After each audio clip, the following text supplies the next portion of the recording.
Chelsea Manalo, pambato ng Pilipinas sa Miss Universe 2024, pinag-uusapan ng mga Latino netizens.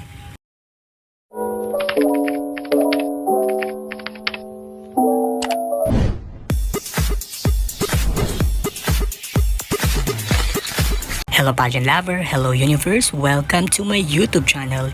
Hindi pa man nag-uumpisa at nagsisimula ang Miss Universe 2024 ay talaga namang pinag-uusapan na ang pambato ng Pilipinas na si Miss Universe Philippines 2024 Chelsea Ann Manalo.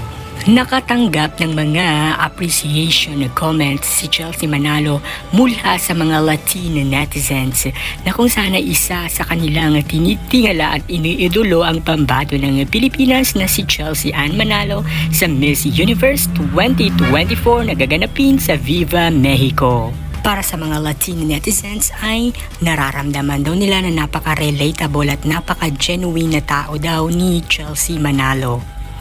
Sa ngayon ay nasa bansang Amerika pa si Chelsea Manalo kasama ang kanyang team na kung saan ay pagpapatuloy niya ang kanyang pagtitraining bago lumapag sa bansang Mexico para sa Miss Universe 2024. Kaya naman sa nalalapit na season ng Miss Universe 2024 ay talagang excited na ang mga netizens sa magiging journey at laban ni Chelsea Manalo. Kaya naman ating pakatutukan ating suportahan si Chelsea Manalo at iboto na rin natin si Chelsea Manalo sa Miss Universe 2024 upang masigurong makapasok ito sa semi-finalist.